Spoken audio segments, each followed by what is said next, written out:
sigla at tagumpay.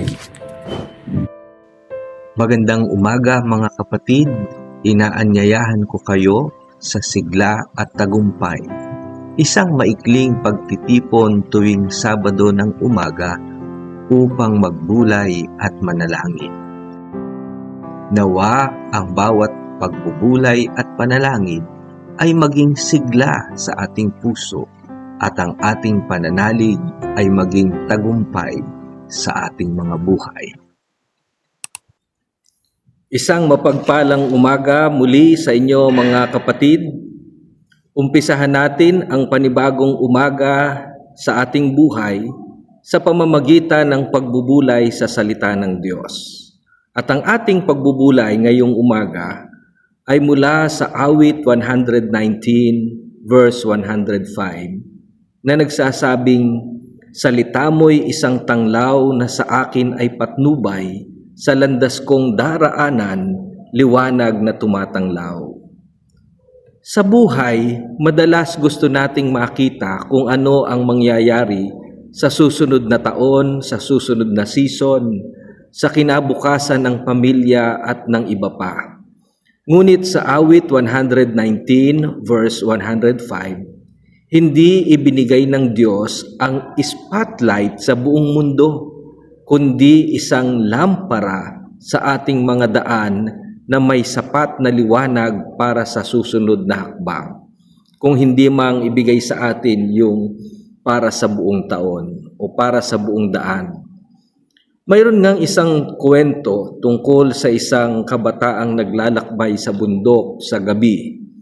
Kasama niya ang kanyang ama at hawak lamang nila ay isang maliit na flashlight.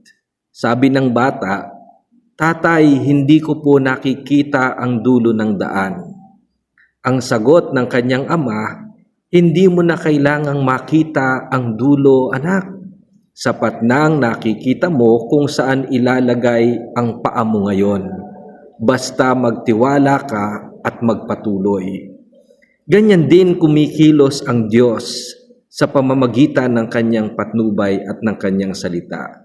Hindi man niya laging ipinapakita ang lahat, pero binibigyan niya tayo ng liwanag para sa bawat hakbang at buong direksyon ng ating buhay. Ano ang katotohanang hinahatid sa atin ng talata ngayong umaga? Una, ang salita ng Diyos ay ilawan sa bawat hakbang. Sa bawat maliit na desisyon sa buhay, anong uunahin natin? Tandaan, lagi nating tandaan ang salita ng Diyos ay hindi lang pang Sunday sermon. Ito ay gabay sa bawat araw, simula Lunes hanggang Sabado, hindi lamang ang Linggo. Hindi ito abstract na doktrina. Ito ay praktikal na ilaw na nagsasabing, dito mo ilagay ang paa mo. May sinabi si Corrie ten Boom na malapit sa ganitong tema.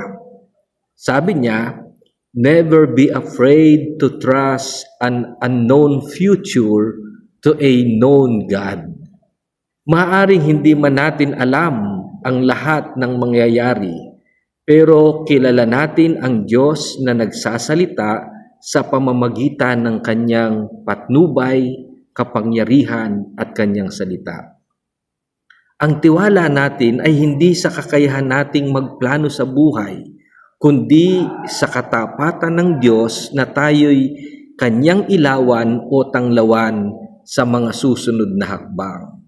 Kung sa bawat hakbang ay iniaalay at ipinagkakatiwala natin sa kanyang gabay at sa kanyang salita, ang maliit na liwanag ay laging nagiging sapat. Ano ba ang isang susunod na hakbang sa buhay mo ngayon? Kailangan mong ipailalim sa liwanag ng patnubay at salita ng Diyos at sa kanyang kapangyarihang handang gumabay sa iyo, sa iyong pamilya o mahal sa buhay, sa iyong relasyon, sa kapwa, sa iyong mga gagawing mga desisyon. Tandaan mo ang salita ng Diyos ay liwanag sa maliit na hakbang at maging sa buong landasman ng ating buhay. Sapagkat ang salitang landas ay hindi lang isang hakbang, ito ay direksyon o trajectory ng buhay natin. Hindi lang decision of the day, kundi direction of the years. Ang awit 119 bilang pinakamahabang kabanata ay paulit-ulit na nagpapakita na ang buong buhay ng salmista ay nakatuon sa salita ng Diyos. Hindi siya naghahanap ng quick fix, kundi ng lifestyle ng pagsunod. Ang liwanag ng Diyos ay hindi lang panandali ang ilaw sa problema. Ito ang pangmatagalang liwanag sa panghabang buhay na paglalakbay, sa landas ng ating mga sakripisyo, sa landas ng ating mga paghihintay, kailangan ng pangmatagalang liwanag. Ang landas kung minsan ay mahaba, minsan mabagal, puno ng mga trials and challenges. Pero ang salita ng Diyos ay liwanag na nagsasabing, mahal tayo ng Diyos at siya ang handang kumupkup sa atin. Kung tayo'y naglalakbay sa madilim na kalsada sa gabi, kung wala kang ilaw, baka mapunta ka sa maling lane, sa maling direksyon, at masangkot sa kapahamakan o sa isang sakuna. Pero kapag may malinaw na ilaw at signages, alam mo kung saan ka pupunta sa malayong kilometro. Ganyan ang salita ng Diyos. Hindi lang devotional thought ngayong umaga, kundi pangmatagalang direksyon kung ano ang tunay na mahalaga. Kung titingnan mo ang landas ng buhay mo ngayon, ang iyong career, ang iyong ministry, family direction, personal calling, nakahanay ba ito sa liwanag ng salita? O may mga bahagi ng landas na nilalakaran mo sa sariling liwanag lamang? Ikatlo, ang salita ng Diyos ay liwanag din sa gitna ng kadiliman at pagsubok, sa gitna ng madilim na karanasan, sa gitna ng mga pagsubok. Hindi lang sa maliliit na hakbang, hindi lang sa pangbuong buhay natin, kundi siya, ang salita ng Diyos, ay liwanag o tanglaw sa gitna ng madilim na mga karanasan at pagsubok.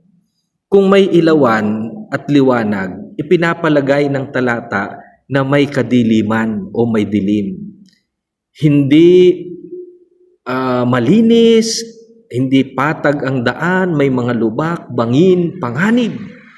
Ngunit sa awit 119, makikita na ang salmista ay dumaraan sa affliction, persecution, pagkalito.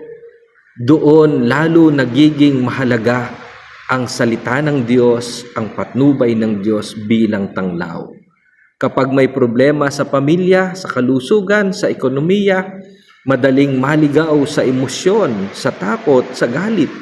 Kapag puno ng tensyon, kapag may conflict, sa mga madidilim na landas, ang salita ng Diyos ay liwanag na nagbibigay katotohanan sa gitna ng kasinungalingan, pag-asa sa gitna ng desperasyon, direksyon sa gitna ng kalituhan. Saan bang bahagi ng buhay mo ngayong pinakaramdam mo ang madilim na landas? At handa ka bang hayaan ang salita ng Diyos ang siyang maging liwanag sa landas mong tatahakin? Tandaan mo, ang salita ng Diyos ay ilawan sa bawat hakbang, gabay sa araw-araw na desisyon. Ang salita ng Diyos ay liwanag sa buong landas. Direksyon ito para sa buong buhay natin at liwanag sa gitna ng dilim. Siya ang ating pag-asa sa panahon ng pagsubok. Ang tanong, hinahayaan ba natin ang salita ng Diyos na maging ilawan o dekorasyon lamang? Pinapayagan ba natin ang liwanag ng Diyos na umabot hanggang sa buong landas ng ating buhay o kontento na tayo sa liwanag tuwing linggo. Kapag dumidilim, sino ang mas pinakikinggan natin? Salita ng Diyos o ang ingay ng mundo? Maaring hindi natin makita ngayon ang dulo ng landas kung saan hahantong ang ating mga nilalakbay. Ngunit sapat na ang liwanag na ibinibigay ng Diyos para sa susunod na hakbang. At habang patuloy tayong lumalakad sa liwanag ng kanyang salita, unti-unting lumilinaw ang direksyon ng buong buhay na ating nilalakbay. Naway patuloy tayong tanglawan ng Diyos upang siyang maging gabay at pag-asa natin sa anumang uri ng landas na ating nilalakbay. Sa pangalan ng Ama, ng Anak, at ng Banal na Espiritu. Amen. Tayo'y manalangin. Panginoon naming Diyos, salamat po sa iyong salita na ilawan sa aming mga hakbang at liwanag sa aming landas. Turuan mo kami na sa bawat hakbang, sa bawat pagdedesisyon, sa bawat pagsubok, ikaw at ang iyong salita ang aming sundin.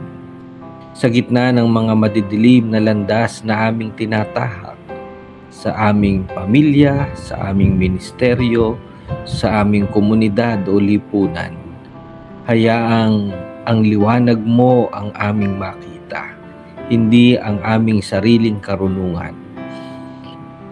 Ilawan mo ang susunod na hakbang namin at patnubayan mo ang aming buong landas ng aming pamumuhay. Idinadalangin po namin sa iyo ang batang si Ethan Valverde de la Rosa na naka-schedule operahan sa pamamagitan ng bypass operation. Huwag ka pong magkulang sa kanya, O Panginoon, at iparanas mo sa kanya ang hiwaga ng iyong kapangyarihan na handang magligtas sa kanya. Nasangkapanin mo nawa ang mga manggagamot na sa kanya'y titingin. Nawa ay ilapat mo ang ganap na kagalingan sa kanya. Hinihiling din namin ang iyong provision para sa kanilang pangangailangan, lalo na po ang halagang kanilang kailangan upang masimulan o maisagawa ang operasyon para kay Ethan. Ang patuloy na kalakasan at kagalingan para sa kapatid na Beth Corpus, Deaconess Sheila Binuya, kapatid na Adonis Salandanan, kapatid na Bren, at kapatid na Lily Mirano. Ganun din ang kapatid na Elaine Silanga sa kanyang chemotherapy sessions. Patuloy na kagalingan ang ipagkaloob mo kay Letty na katatapos lamang sa kanyang operasyon sa mata. Patuloy mong pagalingin ang kanyang mga paningin. Ang kapatid na Linda Naris na kalalabas mula sa hospital, patuloy na kagalingan at kalakasan ang ipagkaloob mo po sa kanya.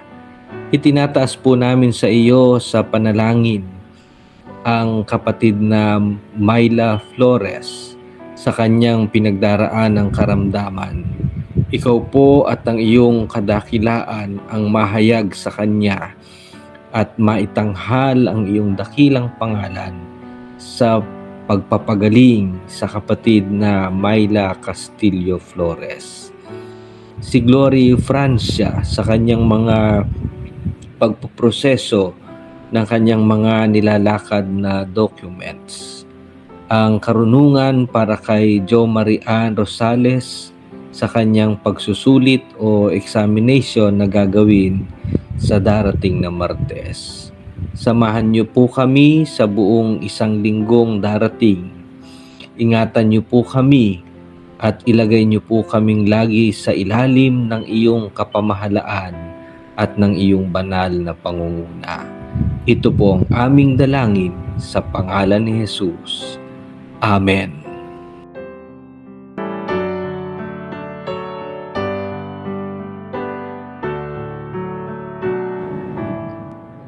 Ito po ang inyong lingkod na nagpapaalala na sa ating paglilingkod at pananampalataya, gawin natin ng lahat ng ating magagawa sapagkat nalalaman natin na ang Diyos na ating pinaglilingkuran at sinasampalatayanan kailanman ay hindi magpapabaya.